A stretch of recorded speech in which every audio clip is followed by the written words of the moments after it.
Pak Bintoro mungkin ya.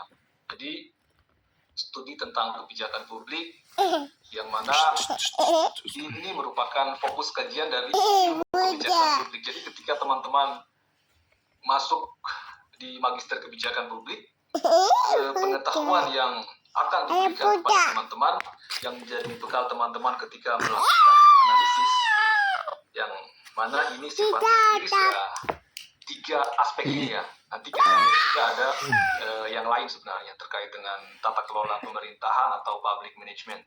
Tapi ini yang utama ya dalam konteks studi kebijakan publik. Yang pertama ini ya, teman-teman itu diberi pengetahuan idealnya ketika teman-teman masuk di program magister kebijakan publik, teman-teman itu bisa menjelaskan yang pertama ini. Mengapa satu kebijakan lahir, atau satu kebijakan berubah, satu kebijakan atau resisten untuk berubah.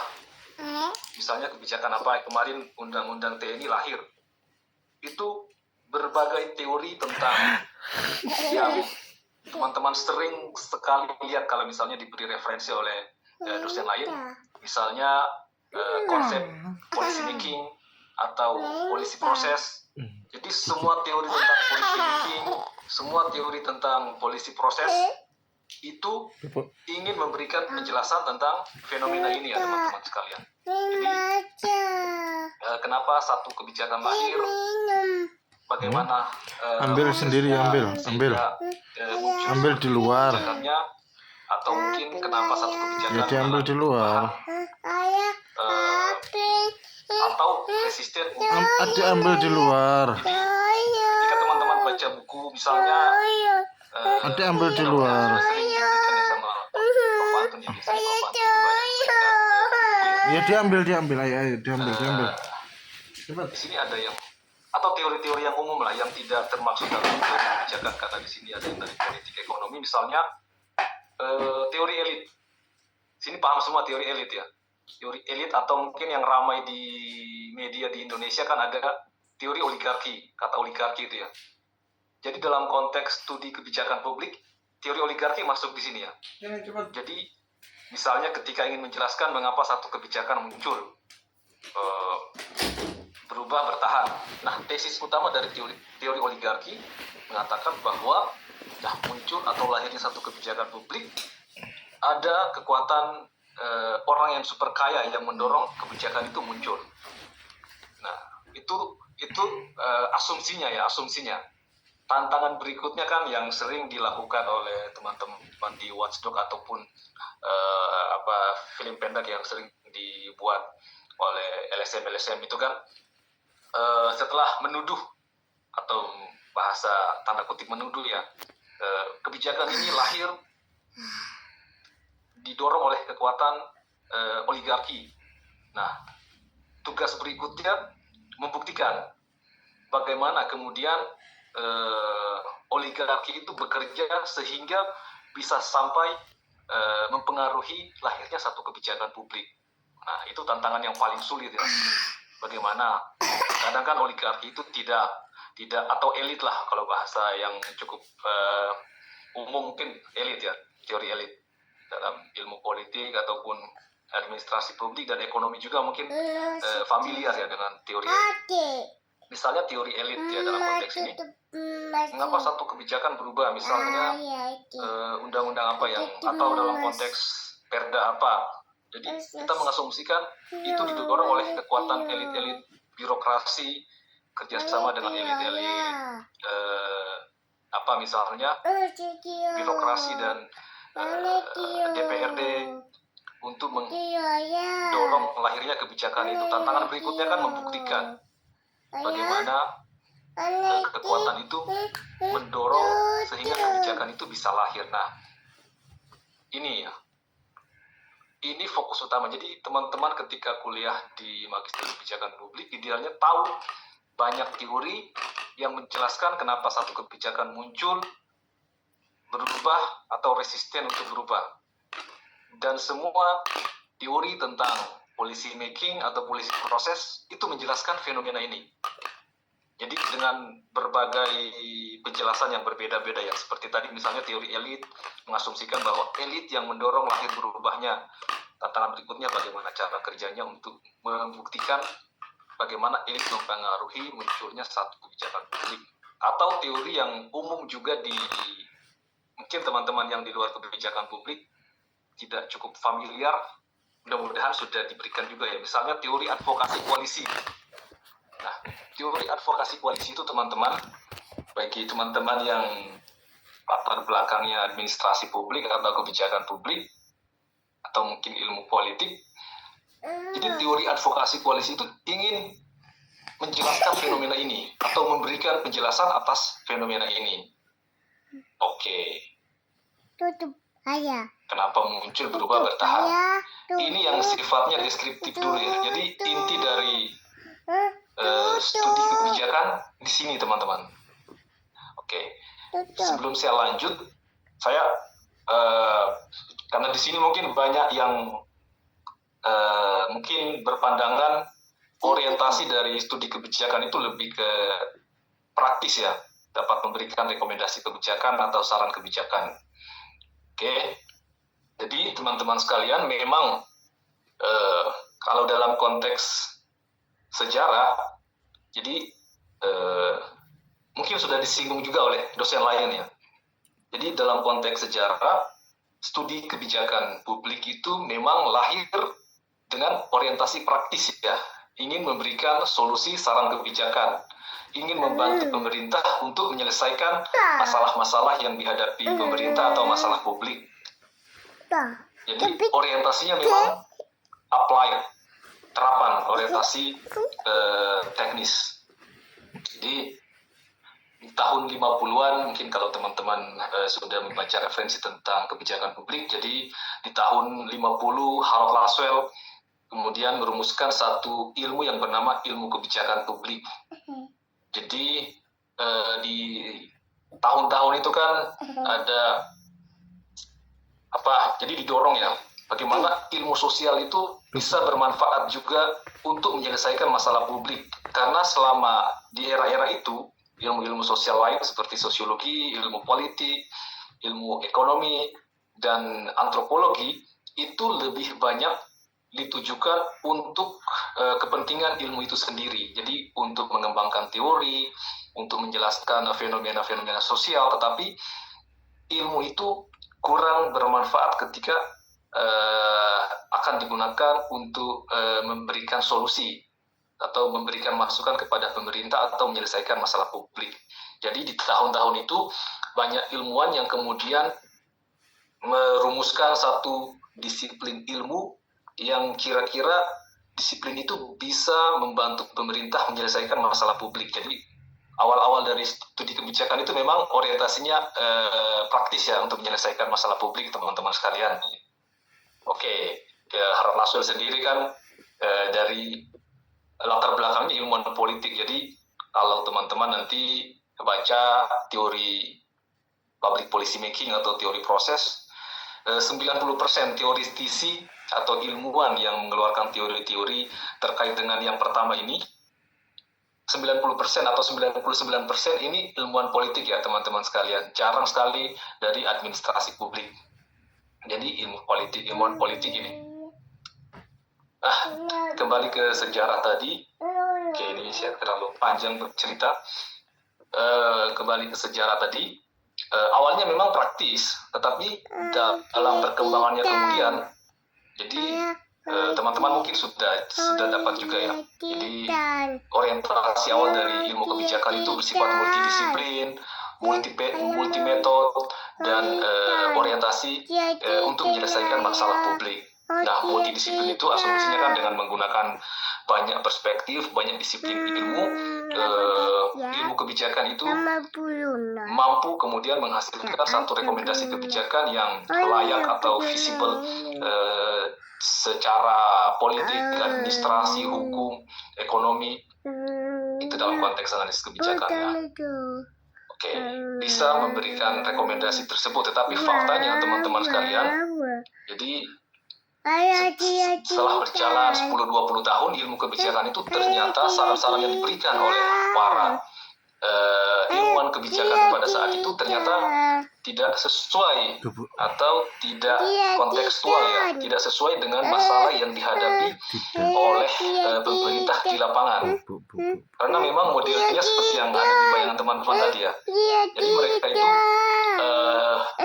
seorang analis kebijakan dengan model-model dan strategi ideal yang ada, kemudian mencari solusi atas satu masalah itu tidak langsung melakukan penelitian terkait dengan masalah itu. Jadi mereka sibuk di satu ruangan atau berdiskusi dengan sesama ahli untuk menyelesaikan masalah itu. Nah, menurut para ilmuwan kebijakan, kegagalan itu karena memang orientasi kebijakan itu terlalu praktis, sehingga di tahun 70-an itu makin baca ya. Oke, di tahun 70-an kemudian ilmu kebijakan tidak lagi fokus berorientasi praktis, tetapi juga orientasinya ini ya, deskriptif, seperti ini teman-teman sekalian. Jadi ilmu kebijakan itu dalam semua teori-teori yang dikatakan teori, jadi teori-teori tentang kebijakan publik ingin menjelaskan 3 fenomena ini. Yang pertama tadi sudah, kalau terkait implementasi, jadi teman-teman ini idealnya lulus kebijakan publik bisa menjelaskan, oh ini kebijakan ini muncul, misalnya kebijakan undang-undang cipta kerja atau apa yang terbaru. Jadi teman-teman itu bisa menjelaskan dengan satu teori, tapi tidak mungkin seperti yang saya katakan tadi, tidak mungkin itu bisa dilakukan tanpa melakukan riset lapangan. Jadi dengan bekal teori yang ada dengan berbagai konsep proposisi dan asumsi, teman-teman kemudian meneliti satu kebijakan publik kenapa lahir, berubah, atau resisten untuk berubah. Atau dalam konteks studi implementasi, ini. Jadi ini bekal pengetahuan pertama ya. Yang kedua ini ya. Jadi ketika masuk dalam di magister kebijakan publik, idealnya teman-teman itu bisa menjelaskan ini. Kenapa satu kebijakan itu kemudian gagal atau berhasil ketika dilaksanakan di lapangan. Jadi faktor, kalau dalam bahasa positivistik, faktor-faktor apa kemudian yang menyebabkan satu kebijakan itu gagal diimplementasikan atau berhasil diimplementasikan. Nah, ini kan teman-teman bisa kemudian mengamati sendiri kan, kenapa ketika apa-apa saja faktor yang menyebabkan kebijakan itu gagal ketika diimplementasikan, mulai dari anggarannya kurang misalnya, ada korupsi misalnya, ataupun apalagi yang lainnya, kenapa gagal diimplementasikan, kurangnya kolaborasi, atau juga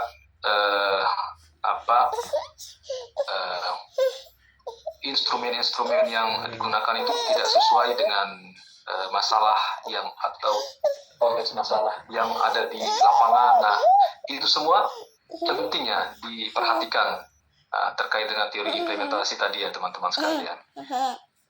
Nah, teori implementasi itu, kalau ini kan teman-teman sudah bisa membayangkan ya, sama dengan yang pertama tadi. Jadi teman-teman punya bayangan kebijakan lahir itu karena apa, pengamatan teman-teman kira-kira satu kebijakan itu biasanya diusulkan oleh bupati baru, kemudian bekerjasama dengan ini, atau satu kebijakan itu biasanya pesanan dari orang yang kemudian yang membiayai bupati atau wali kota tadi ketika mencalon. Nah, itu di bagian yang pertama ini. Kalau yang kedua ini, kenapa satu kebijakan gagal, kenapa berhasil. Nah, ini teori implementasi itu sangat kompleks, memberikan penjelasan tentang ini.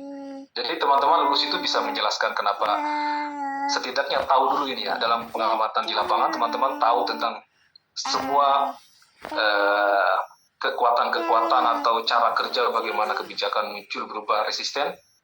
Yang kedua, teman-teman tahu kira-kira faktor apa yang menyebabkan pelaksanaan atau implementasi kebijakan di lapangan berhasil atau gagal. Nah, ini bekal ketika lulus harus tahu ini, dua ini, lulus MKP. Dan yang ketiga, ini masih jarang sebenarnya ya, terutama ini buat para aktivis, lebih ke aktivis. Jadi studi kebijakan itu menjelaskan juga fenomena ini. Kenapa pelaksanaan suatu praktek advokasi itu gagal atau berhasil, misalnya satu LSM tertentu mempunyai satu ide dan ide itu ingin diwujudkan dalam kebijakan pemerintah, tetapi strategi advokasi yang dilakukan itu kemudian mungkin kurang baik atau kurang tepat ya. Jadi sehingga idenya tadi tidak bisa diwujudkan, tidak bisa diterima oleh pemerintah dan diwujudkan dalam satu kebijakan misalnya. Nah, jadi teman-teman kalau dalam konteks yang terakhir ini tahu kira-kira faktor-faktor apa yang menyebabkan advokasi kebijakan itu gagal. Nah, ini biasanya teorinya teori gerakan sosial ya. Ini masih jarang dibahas di Indonesia ya teman-teman sekalian. Nah, dalam konteks lain, jadi ketika tadi Mas Fatur atau Mas Farhan mungkin ya, jadi menjelaskan tentang tata kelola setelah lulus MKP bisa memberikan saran terkait dengan tata kelola kebijakan. Nah, itu biasanya masuk di konteks yang kedua ini. Jadi keberhasilan, kegagalan tata kelola kebijakan itu apa saja yang menyebabkan tata kelola kebijakan berhasil, tata kelola gagal. Nah, biasanya bukan biasanya sih, ini setiap model ideal atau strategi ideal untuk memberikan satu rekomendasi atau memberikan saran-saran kebijakan itu selalu didasarkan pada identifikasi masalah di lapangan. Misalnya kenapa satu pelaksanaan kebijakan gagal diimplementasikan. Nah, hasil penelitian yang ditemukan misalnya dalam konteks itu ya penyebabnya karena tidak ada kolaborasi di antara instansi terkait dalam mengimplementasikan. Nah, jadi solusinya ya kolaborasi, praktek kolaborasi. Jadi rekomendasi kebijakannya ya kolaborasi apa. Jadi tidak mungkin solusi itu bisa ada tanpa yang sifatnya deskriptif semua ini ya teman-teman sekalian. Jadi berbagai model ini teori yang sifatnya deskriptif ya. Ini empiris. Jadi model-model ideal, saran-saran kebijakan apa semua itu tidak mungkin bisa hadir tanpa didasarkan pada hal ini. Oke. Karena saya materinya tentang sebelum masuk. Ada yang mau bertanya dulu ya? Oke, silakan kalau ada yang mau bertanya dulu. Ini belum masuk ke teknologi informasi nih.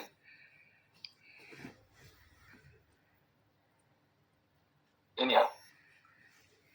Oke, ini yang selalu menjadi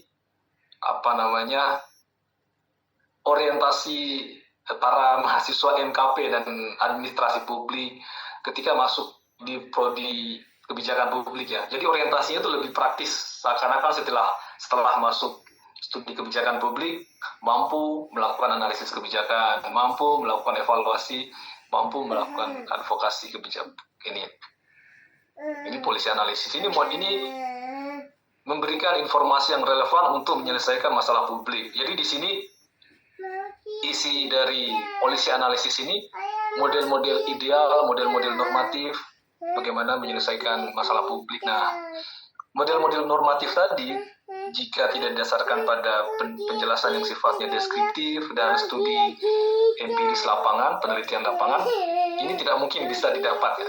Jadi dengan berbagai rumus, misalnya rumus mengidentifikasi masalah dengan berbagai model identifikasi masalah. Nah, itu tidak mungkin bisa diperoleh tanpa pengetahuan tadi dan riset lapangan. Begitupun evaluasi atau yang advokasi ini ya teman-teman sekalian. Oke, kalau advokasi kan memberikan. Jadi saya biasanya kalau bicara soal ini, jadi satu solusi terkait dengan masalah publik itu sebenarnya bisa diberikan solusinya tanpa melakukan analisis sekalipun. Jadi orang awam pun bisa ketika ditanya misalnya anak SMP misalnya, bagaimana solusi untuk mengatasi kemacetan di kota Surabaya. Nah, kemungkinan si anak tadi bisa memberikan saran bagaimana cara mengatasi masalah sampah di kali di kota Surabaya. Anak SD pun bisa memberikan saran-saran kebijakan, teman-teman sekalian. Tetapi yang paling penting dari seorang analis kebijakan yang baik itu ya didasarkan pada penjelasan-penjelasan tadi, dan analisisnya didasarkan pada penelitian ilmiah. Oke. Begitupun dengan evaluasi dan ini.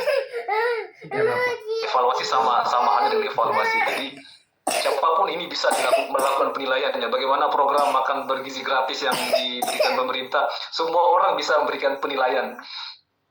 Orang awam pun bisa memberikan penilaian, tetapi evaluasi yang baik ya didasarkan pada pengetahuan tadi dan didasarkan pada penelitian ilmiah yang baik. Nah, itu kata kuncinya, lapangan penelitian ilmiah. Jadi di sini bisa dilakukan oleh semua orang, makanya semua orang merasa hebat untuk bisa memberikan saran, memberikan rekomendasi kebijakan atau apapun terkait dengan yang praktis, tetapi biasanya tidak didasarkan penelitian yang baik ataupun pengetahuan empiris yang baik atas satu isu atau fenomena.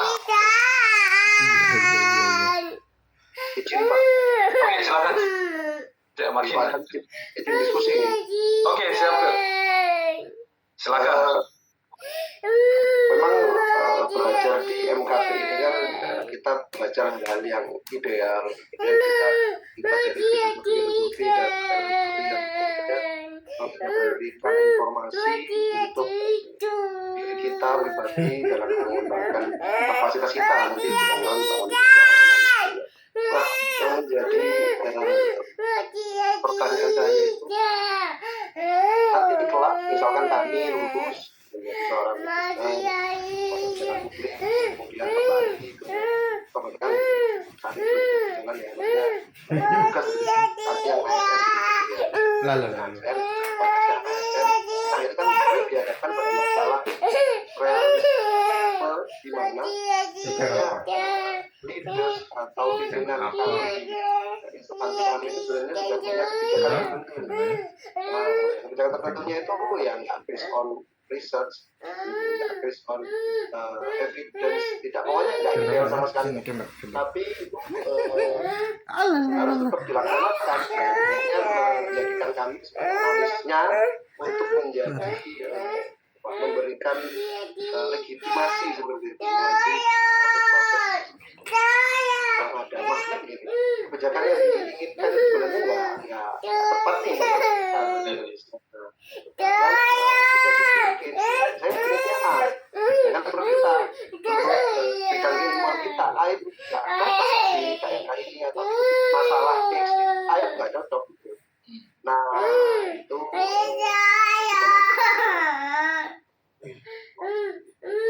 Oke, terima kasih Pak Farhan. Kalau saya juga pusing untuk memberikan solusi-solusi ya. Jadi memang itu salah satu penjelasannya. Bagaimana kebijakan lahir berubah ya biasanya seorang birokrat atau manajer publik atau mungkin bupati wali kota atau apapun itu biasanya mereka kan sudah punya satu ide tertentu, kebijakan tertentu, dan meminta saran atau meminta bantuan dari peneliti dari kampus ataupun dari seorang analis kebijakan ataupun dari bawahan-bawahan ataupun dari litbang di daerah, biasanya kan hanya untuk melegitimasi ide itu. Nah, memang empirisnya seperti itu, fakta di lapangan seperti itu. Jadi yang terjadi tidak saja di Indonesia, di banyak negara di dunia, nah, faktanya seperti itu. Kebijakan itu biasanya sudah sifatnya sangat politis memang. Nah, jadi kalau dalam konteks skripsi ya, jadi ketika teman-teman ini menulis tesis ataupun ya menulis tesis, ya orientasinya ini ya. Jadi orientasi menulis tesis itu bukan memberikan solusi, tetapi mendeskripsikan realitas yang terjadi di lapangan, mengeksplorasi satu fenomena, mendeskripsikan atau menjelaskan satu fenomena. Jadi jadi ketika menulis skripsi tidak berorientasi bagaimana saya bisa menyelesaikan hal yang seperti diceritakan Pak Farhan tadi ya. Tapi justru gambaran tadi yang perlu orang tahu ya, gambarannya seperti apa dan cara kerjanya seperti apa. Dan yang penting kan cara kerjanya juga. Biasanya punya ide seorang bupati atau pimpinan, kemudian bawahannya diminta untuk melakukan satu penelitian analisis untuk melegitimasi hal itu, dan cara kerjanya itu biasanya tiap-tiap instansi, tiap orang, tiap lembaga punya kekhasan masing-masing. Nah, ketika menulis skripsi ya atau tesis ya, teman-teman atau Pak Farhan ini bisa mendeskripsikan fenomena tadi. Justru itu bagus sebenarnya ketika dalam konteks ini ya, menggunakan teori proses pembuatan kebijakan ataupun teori public policy making. Bagaimana satu kebijakan, faktor apa yang mempengaruhi munculnya kebijakan, berubahnya kebijakan atau resisten berubah, itu bisa fokus untuk menjelaskan fenomena tadi. Tapi kalau dalam konteks solusinya seperti apa, nah itu yang berat, solusinya seperti apa, karena faktanya seperti itu, kebijakan itu merupakan keputusan yang sifatnya politis ya. Jadi kebijakan itu dimanapun ya, kalau dalam studi-studi yang lama kan membagi antara politik administrasi. Kebijakan politik itu yang misalnya dibuat oleh presiden, Itu permen. Nggak boleh. gubernur, wali kota yang pejabat-pejabat politis. Sementara yang dibuat oleh kepala dinas, kepala bidang, kepala apa itu, mereka dinilai sebagai manajer publik, sifatnya administratif, dan itu tidak ada kepentingan politik. Faktanya kan tidak seperti itu kan. Jadi semua birokrasi itu lepas dari aspek, semua kebijakan-kebijakan itu sangat politis. Nah itu yang kemudian pembagian itu yang kurang tepat. Fenomena tadi kalau saya idealnya dijelaskan, tetapi memberikan solusi ya sistemnya harus diganti, mulai dari sistem demokrasinya seperti apa, pemilihan kepala dinasnya seperti apa. Nah itu kan biasanya ada lobby atau apalah, kita tahu semua. Nah itu jadi terlalu untuk memberi rekomendasi mungkin ya mengganti sistem secara keseluruhan, mungkin sistem politik secara keseluruhan gitu mungkin Pak Farhan.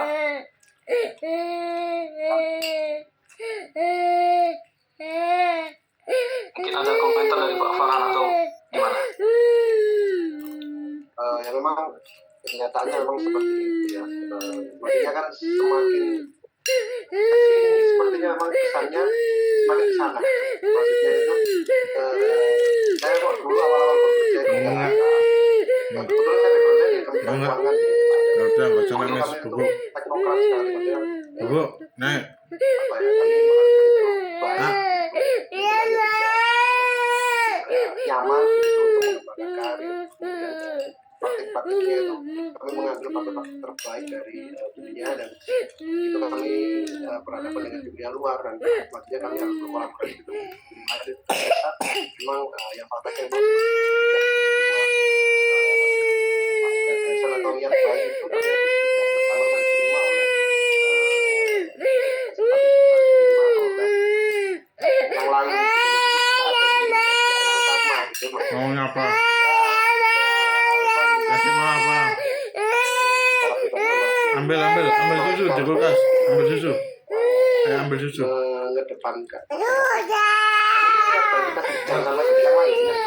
Mau apa? Jangan malas.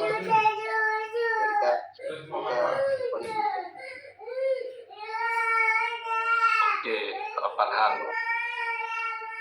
Yang lain ada yang ingin komentar atau bertanya dulu mungkin sebelum lanjut. Jadi ini ya, jadi teman-teman masuk di Magister Kebijakan Publik tahu ini ya, yang utama mungkin yang dua ini ya. Di sini termasuk tata kelola pemerintahan sebenarnya, public management. Jadi dua ini bisa menjelaskan hal ini. Tapi sebelum menggunakan teori, idealnya teman-teman itu sudah sering mengamati di lapangan bagaimana sih kebijakan itu muncul, berubah. Oh, ternyata kalau dalam konteks desa atau dalam konteks satu instansi, oh, pola-polanya seperti ini. Nah, kemudian masuklah di teori-teori kebijakan. Karena teori kebijakan ini sebenarnya hampir mencakup semua yang teman-teman amati di lapangan. Asumsi-asumsinya sudah masuk dalam satu dari banyak teori kebijakan publik ini, teman-teman. Begitupun dengan yang kedua ini ya. Misalnya kenapa kebijakan gagal dalam pelaksanaannya. Jadi satu teori implementasi itu sudah bisa atau memasukkan semua faktor-faktor yang teman-teman amati di lapangan. Tapi dengan penekanan pada satu atau dua aspek yang dinilai lebih penting dan lebih kuat pengaruhnya terhadap kegagalan dalam konteks ini pelaksanaan satu kebijakan publik. Nah, ini pengetahuan yang teman-teman perlu ketahui yang ini tadi ya. Yang pertama ini, jadi tidak meluas ke mana-mana ya, cuma fenomena ini. Dan yang ini, jadi kalau ini, yang tiga hal ini, polisi analisis kan teman-teman sudah diberikan, ini sudah ada ya, sudah kuliah analisis kebijakan sudah ya di semester ini. Sudah kemarin, semester kemarin. Oke, siap Pak Farhan. Jadi ini kan model-model ideal sebenarnya. Mulai dari merumuskan masalah sampai dengan memberikan rekomendasi kebijakan. Dan setiap pakar, setiap referensi, setiap pakar, setiap referensi ya, setiap referensi buku-buku itu punya tahapan-tahapan yang berbeda. Ada yang 8 tahap, ada yang 7 tahap, ada yang 10 tahap, ada yang 12 tahap. Intinya sama ya. Bagaimana merumuskan masalah, menemukan inti masalah, dan sampai dengan menghasilkan rekomendasi yang baik. Ini ya, itu model-model ideal semua ya. Jadi ini model-model ideal. Memberikan solusi seperti apa. Tapi di sini yang penting teman-teman catat, model ideal tadi tidak bisa dilakukan hanya tanpa riset ya. Jadi tanpa riset lapangan ini tidak mungkin bisa menghasilkan satu analisis yang baik. Mulai dari perumusan masalah itu, jadi ada banyak model-model perumusan masalah, tapi itu tidak mungkin bisa kontekstual kalau tidak dilakukan melalui riset lapangan. Makanya S2 itu bekal paling penting yang teman-teman dapat, seharusnya pengetahuan tentang riset sosial, penelitian yang ilmiah itu seperti apa. Begitupun yang kedua ya, evaluasi kebijakan. Oke. Nah, evaluasi kebijakan, jadi pengetahuan berbagai model ideal tadi. Nah, ini pun model ideal ya, pendekatan evaluasi yang ideal seperti apa untuk bisa memberikan penilaian atas satu program atau satu kebijakan sehingga penilaian itu betul-betul kredibel ya, dapat dipercaya. Meskipun dalam praktiknya, nah yang ada di birokrasi paham semua ya, analisis kebijakan ini biasanya pesanan, evaluasi kebijakan ini pun biasanya yang melaksanakan program itu sendiri yang melakukan evaluasi, jadi selalu hasilnya positif. Analisis pun ini intinya ini tiga aspek ini dan seluruh aspek terkait dengan kebijakan publik tidak lepas dari aspek politik ya teman-teman sekalian. Jadi aspek politik itu teman-teman perlu pahami. Tanpa pemahaman tentang aspek politik itu sebenarnya teman-teman akan sulit untuk bisa merubah satu kebijakan. Karena misalnya ketika teman-teman punya ide saran tetapi tidak mengerti konteks politik terkait dengan isu itu, teman-teman bersikukuh untuk mendorong ide tadi, padahal ada cara lain. Misalnya ketika teman-teman tahu siapa yang berkepentingan ini, nah punya strategi advokasi sehingga ide atau ide kebijakan dari yang teman-teman miliki itu bisa kemudian diterima oleh pembuat kebijakan publik. Nah seperti itu. Ini jadi Magister Kebijakan Publik lulusannya tahu yang tadi ya, 3, studi of dan studi for. Studi of tadi yang 3 dan studi for yang 3 ini. Jadi tidak meluas kemana-mana ya.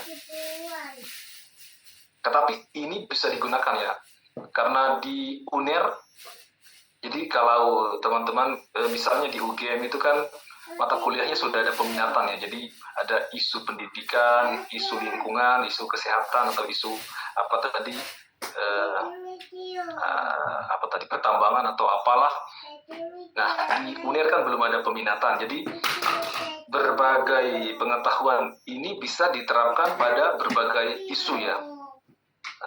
Dan idealnya teman-teman itu mendalami dan menguasai satu bidang atau satu isu. Jadi teman-teman tidak mungkin bisa menguasai banyak bidang dan banyak isu ya. Karena ada seperti tadi misalnya ini ya, dalam konteks lahir dulu banyak kebijakan atau kegagalan kebijakan, tiap bidang, tiap isu punya karakter masing-masing ya, punya keunikan masing-masing. Tadi contohnya tadi Pak Farhan tadi kan di instansi apa misalnya itu akan sangat berbeda dengan di dinas lain atau di level kementerian misalnya, itu pola-pola yang terjadi itu akan sangat berbeda. Nah, makanya kalau teman-teman ingin memilih keahlian ya, kalau saya sarannya fokus pada satu isu atau satu bidang tertentu. Jadi analisis kebijakan tapi fokus di bidang tertentu ya. Oke. Ada yang ingin ditanyakan lagi? Atau ada yang komentar mungkin terkait dengan fokus kajian dari Magister Kebijakan Publik ini?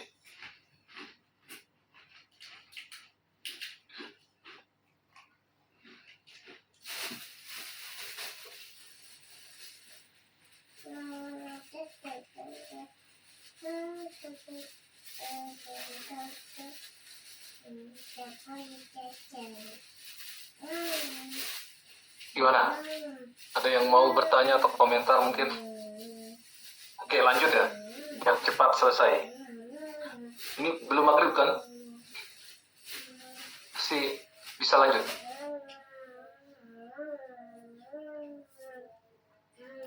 Oke, lanjut.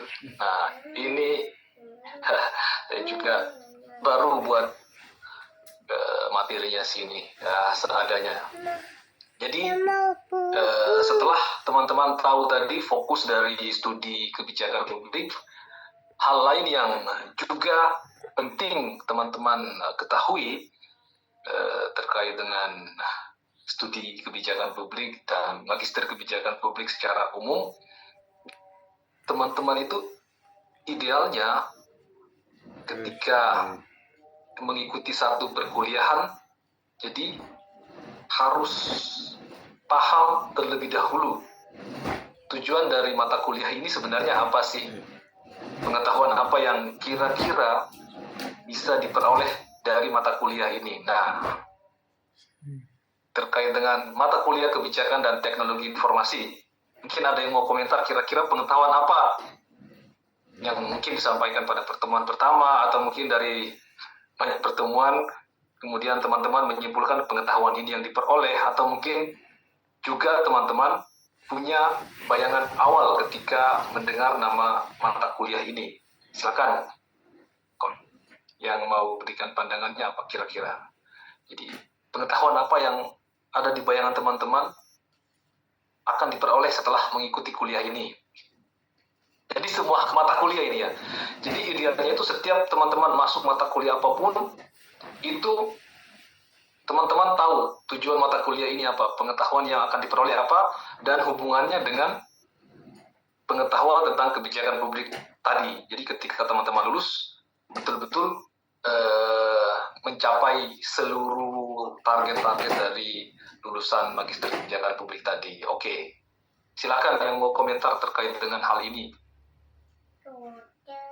Apa sih pengetahuan apa yang kira-kira ada di bayangan teman-teman akan diperoleh dari kuliah ini? Izin Pak Adam.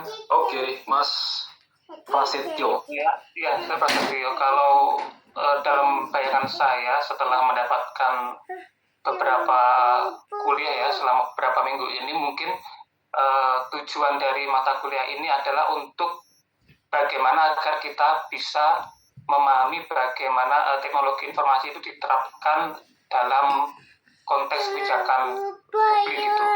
Kemudian bagaimana kita bisa tahu teknologi informasi itu digunakan untuk meningkatkan kualitas kebijakan, kemudian mungkin juga bagaimana kebijakan publik itu akan mempengaruhi perkembangan teknologi informasi itu sendiri.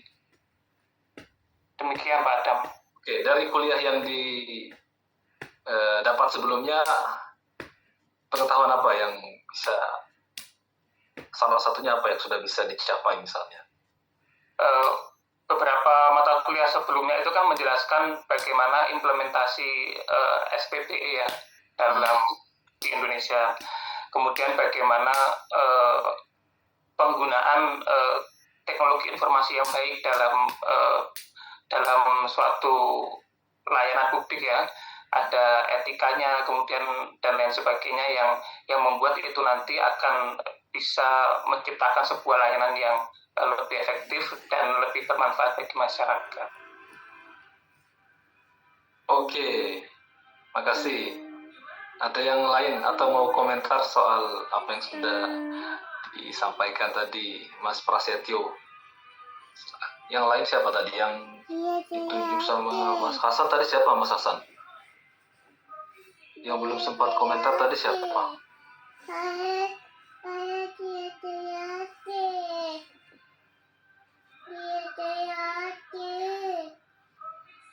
Siapa yang mau berkomentar lagi terkait?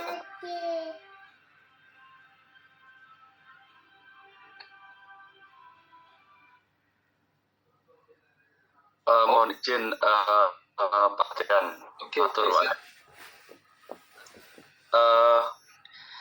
Saya mau tanya Pak Adam, jadi apakah dalam kebijakan publik dan teknologi informasi ini kan gini, apakah teknologi itu harus bentuknya digital? Kalau di kebijakan publik ini kan bisa kita pahami atau bisa kita ketahui tentang social engineering. Jadi teknologi tapi dalam bentuk rekayasa sosialnya mungkin ya. Kalau menurut Pak Adam gimana? Kan apakah teknologi itu kan nggak harus bentuknya digital seperti yang telah disampaikan banyak oleh Mas Prasetyo tadi. Mungkin itu sih Pak Adam kalau dari saya. Oke, makasih Pak Fatur Rahman. Jadi social engineering. Nah, itu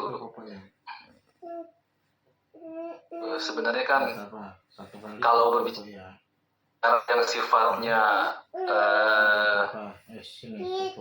normatif atau studi for policy tadi, memang kebijakan publik itu berfungsi sebagai apa namanya ya, untuk merekayasa perilaku masyarakat ya.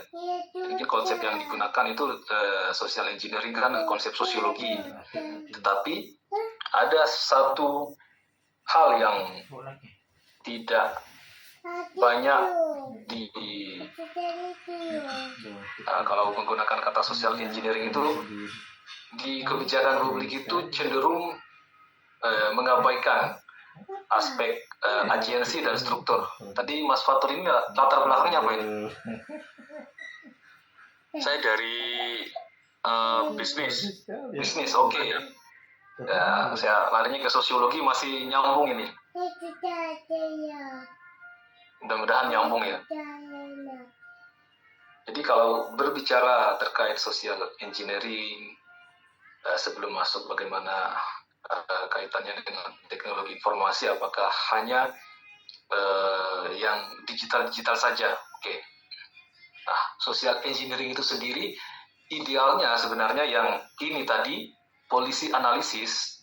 Makanya nanti dalam studi analisis kebijakan harapannya ini diberikan ya. Jadi dalam melakukan analisis atau memberikan solusi atas satu masalah, idealnya seorang analis kebijakan itu melibatkan seorang ahli yang menguasai bidang itu secara baik. Misalnya terkait dengan apa, misalnya premanisme. Nah, idealnya seorang analis kebijakan itu melibatkan seorang yang ahli tentang premanisme. seperti apa, karena seorang yang ahli sudah menguasai seluk beluk kompleksitas dari isu premanisme tersebut. Jadi seorang ahli kebijakan tidak akan kesulitan lagi mencari inti masalahnya seperti apa, alternatif solusi seperti apa, dan untuk merubah perilaku yang ada di sana seperti apa. Nah, idealnya itu ya. Jadi analisis kebijakan ini, kalau teman-teman banyak membaca referensi, ini sebenarnya tidak bisa dilakukan sendiri oleh seorang analis kebijakan. Jadi seorang analisis kebijakan bisa melakukan riset, tetapi ketika seorang analisis kebijakan melakukan riset, mungkin mudah-mudahan sudah dapat juga kuliah tentang rasionalitas terbatas, bounded rationality, incremental. Jadi seorang analis itu punya keterbatasan waktu untuk melakukan penelitian, punya keterbatasan informasi, punya keterbatasan biaya misalnya. Nah, itu semua bisa diatasi ketika seorang analisis kebijakan melibatkan ahli yang ada di satu bidang atau isu yang sedang dicarikan solusinya ya. Nah, itu. Jadi pengetahuan lain terkait dengan lari ke sosiologi, rekayasa sosial itu hanya bisa dilakukan ketika teman-teman ini mengetahui teori tentang agensi. Kalau dalam konteks sosiologi, kenapa orang melakukan satu tindakan? Apa yang memotivasi orang melakukan tindakan? Nah, misalnya judi online. Apa sebenarnya yang memotivasi orang melakukan judi online? Apakah ingin kaya raya? Tetapi banyak kemudian yang judi online kan tidak kaya raya.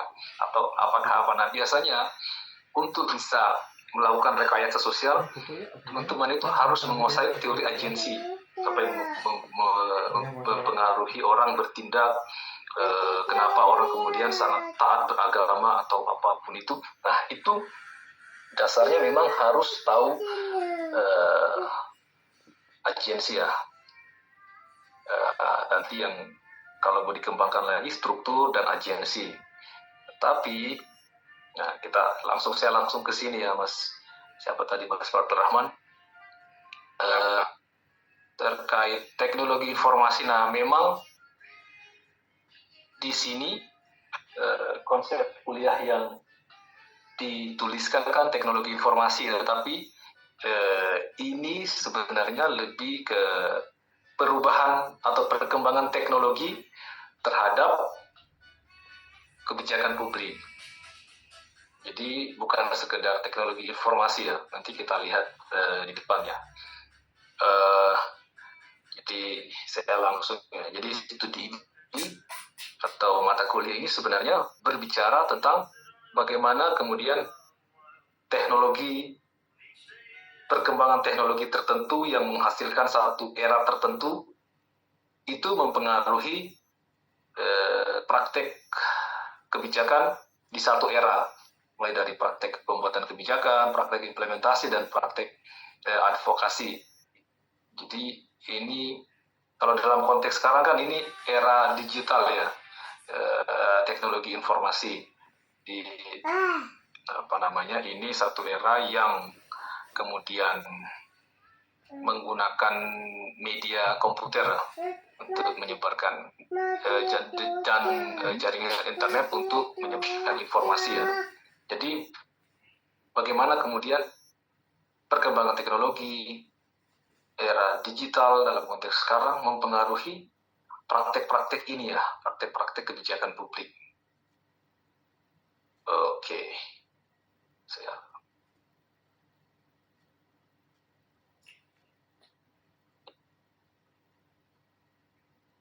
Oke. Nah.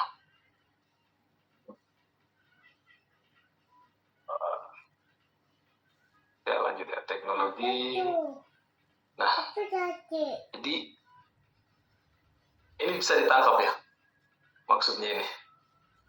Teknologi informasi. Oke, saya lompat ya, teknologi informasi. Nah, ini ya. Teman-teman di sini mungkin sudah banyak yang mengenal ini ya, revolusi industri ya. revolusi teknologi sudah, saya kira sudah dijelaskan mungkin sama Pak Eko ataupun Pak Hendro ya. Jadi tiap revolusi menghasilkan satu sistem ekonomi politik sosial budaya yang khas, yang unik, dan itu kemudian mempengaruhi praktek kebijakan, praktek implementasi kebijakan, dan juga model-model ideal dalam mengatasi masalah publik atau model ideal perumusan kebijakan publik, model ideal evaluasi kebijakan publik, itu menghasilkan satu model yang khas juga tiap era. Oke, nanti ini kemarin sudah dikasih sama Pak Eko atau Pak Hendro ya terkait dengan hal ini atau belum? Belum, Pak Adam. Oke.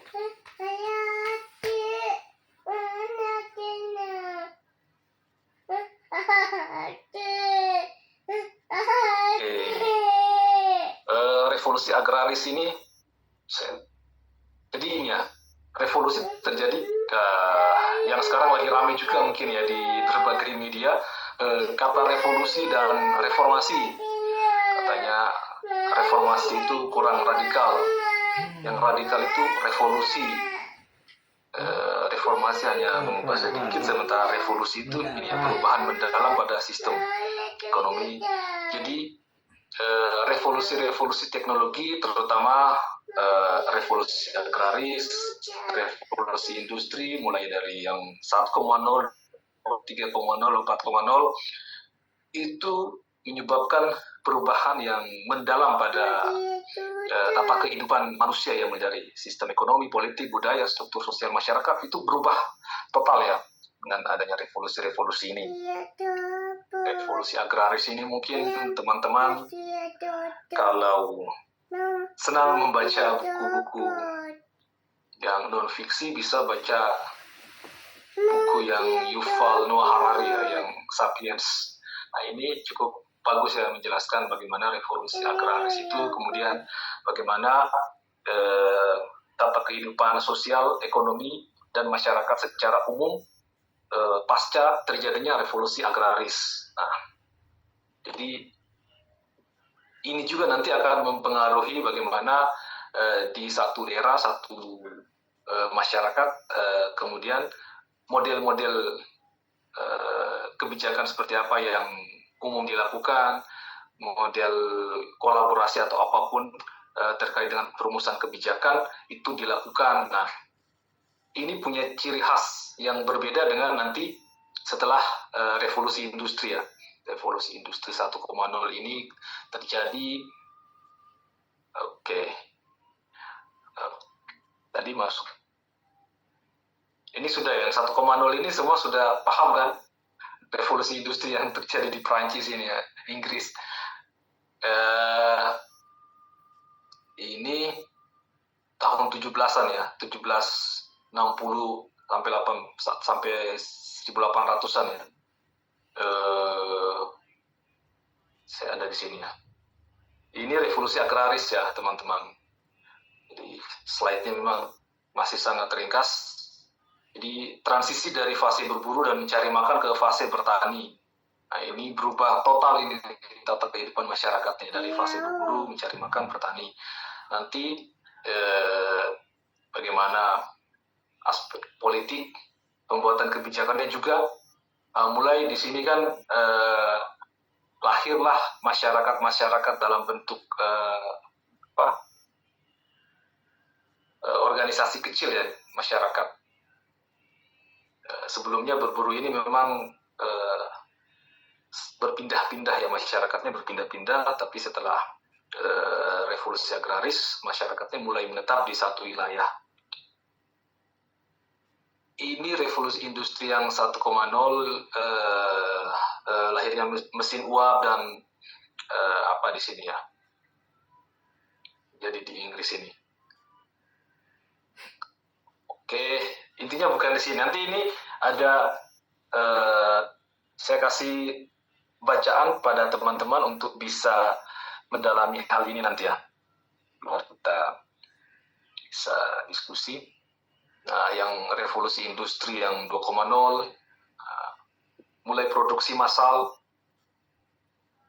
Ini intinya di produksi massalnya ini sih. Jadi kapitalisme tadi kan lahir di tahun 17-an tadi ya.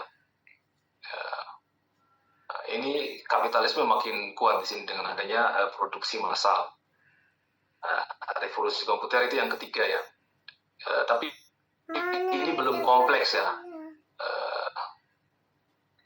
Nanti saya kasih referensi ya. Ini revolusi industri 4.0 yang sekarang banyak dibicarakan. Internet semakin meluas, teknologi digital menjadi semakin terintegrasi ya, di sini lebih terintegrasi, menggabungkan antara revolusi digital dan di sini ada yang senang baca ini tidak terkait dengan perkembangan revolusi industri ada, atau mungkin tulisan Yuval Noah Harari ada yang pernah baca di sini ya? Belum, Pak Adam. Belum tuntas, Pak Adam. Siapa yang belum tuntas? Oh, Mbak Elis. Tapi sudah ya, Elis? Iya, tapi masih sedikit, Pak Adam. Masih belum. Yang mana? Kalau yang terbaru itu kan yang Nexus ya. Jadi Nexus itu banyak bicara tentang lebih ke dampak negatif dari AI, artificial intelligence itu ya. Nah, itu saya juga baru belajar sih ini. Jadi oke, intinya kan berubah semua ya teman-teman sekalian. Jadi tiap revolusi menghasilkan perubahan di masyarakat, dan perubahannya itu secara besar-besaran ya. Sistem ekonomi, politik, budaya itu mengalami perubahan dengan adanya revolusi-revolusi tadi. Nah, perubahan sosial, perilaku masyarakat, budaya, sistem politik itu juga mempengaruhi praktek kebijakan. Mana ya? Ini nih. Jadi ini sama yang tadi ya, mempengaruhi praktek pembuatan kebijakan. Kalau dalam konteks ini yang deskriptif ya, prakteknya di lapangan itu mengalami perubahan. Dulu tidak, misalnya yang sekarang lebih banyak pembuatan kebijakannya itu misalnya dilakukan melalui kolaborasi dengan banyak pihak, tidak saja di satu negara tetapi di negara lain. Sementara di era sebelumnya kan tidak terjadi seperti itu prakteknya. Nah, praktek implementasinya pun seperti itu. Dulu instrumen yang digunakan lebih banyak regulasi-regulasi, sekarang lebih banyak instrumennya berupa informasi, dorongan kepada masyarakat, sehingga perilaku masyarakat bisa berubah. Nah, jadi, oke, biar cepat selesai. Oke, ini ya.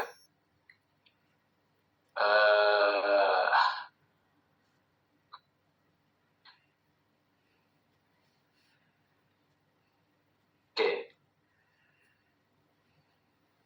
Ini saya kemarin baru sempat cari-cari juga sih. Nah,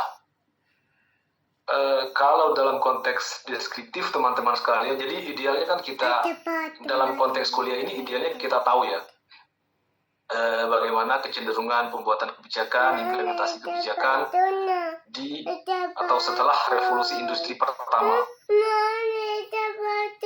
Kecenderungannya seperti apa? Ini memang konteksnya sejarah ya, historis. Nah, idealnya ini kita punya bayangan terkait dengan hal ini ya.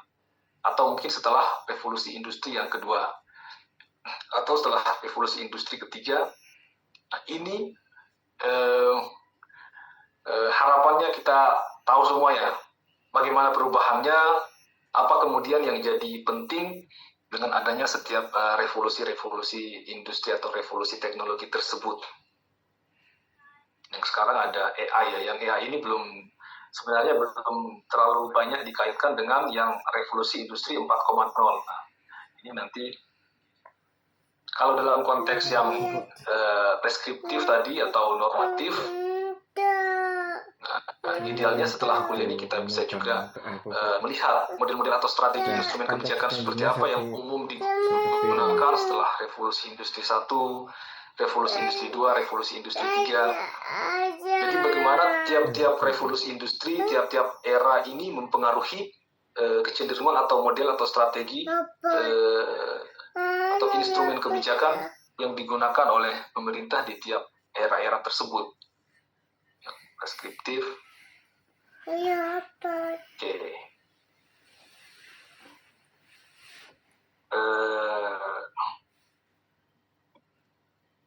Ada yang mau bertanya dulu ya? Ini sudah maghrib. 5 menit lagi ya teman-teman. Tadi 4:30, oke. 5 menit ya.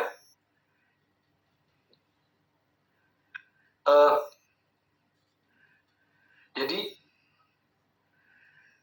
ini kan tadi teman-teman lihat ya bagaimana revolusi tiap era itu mempengaruhi praktek kebijakan, mempengaruhi strategi kebijakan yang dilakukan pemerintah. Nah, yang penting teman-teman tahu bahwa ini fenomena kebijakan publik ya. Jadi ini rumus dari ilmu kebijakan secara umum ya teman-teman sekalian. Jadi fenomena kebijakan ini bisa berupa yang ini tadi ya, bagaimana ini atau yang pertama tadi ya.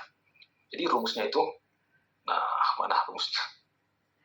Jadi setiap fenomena kebijakan yang sifatnya deskriptif ini ya,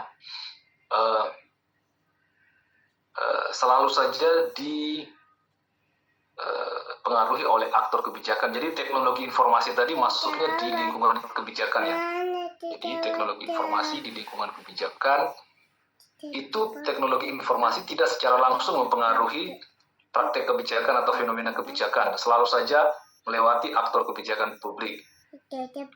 Nah, ini berlaku juga ketika teman-teman menuliskan skripsi ya, atau skripsi apa tesis ya. Jadi misalnya ingin meneliti tentang kolaborasi di pemerintahan atau ingin meneliti bagaimana kebijakan muncul atau implementasi kebijakan, yang pertama dicari kan aktornya siapa. Jadi aktornya ini yang menentukan kebijakan itu bentuknya seperti yang ada. Nah, aktornya itu mempengaruhi satu kebijakan publik. Tetapi aktor-aktor ini tidak bersifat independen ya teman-teman sekalian. Jadi ketika teman-teman melakukan penelitian lapangan, asumsinya itu memang aktor itu tidak selalu independen. Ada kalau bahasa di sosiologi kan ada struktur yang mempengaruhi tindakan aktor. Kalau dalam bahasa ilmu politik kan ada lingkungan kebijakan yang mempengaruhi aktor. Jadi teknologi informasi masuk di sini ya. Jadi teknologi informasi itu tidak langsung mempengaruhi praktik kebijakan, tetapi ini mempengaruhi aktor, kemudian aktor mengubah sistem keyakinan, mengubah pandangannya sehingga menghasilkan praktik-praktik kebijakan yang sesuai dengan lingkungan kebijakan tadi. Tetapi ini nanti ya di kuliah berikutnya ya. Nah, ini jadi jadi kebijakan publik selalu dipengaruhi oleh aktor kebijakan. Aktor kebijakan tidak bersifat independen, selalu dipengaruhi oleh lingkungan kebijakan atau struktur. Struktur pun atau lingkungan kebijakan ini pun teman-teman sekalian tidak ada begitu saja. Ini dihasilkan oleh aktor kebijakan, diproduksi dan selalu terus-menerus direproduksi oleh aktor-aktor kebijakan. Nah, ini rumus ketika teman-teman menuliskan tesis nanti.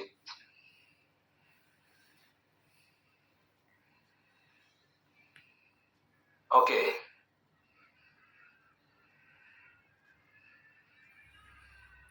Ada yang ingin bertanya dulu mungkin terkait hal ini?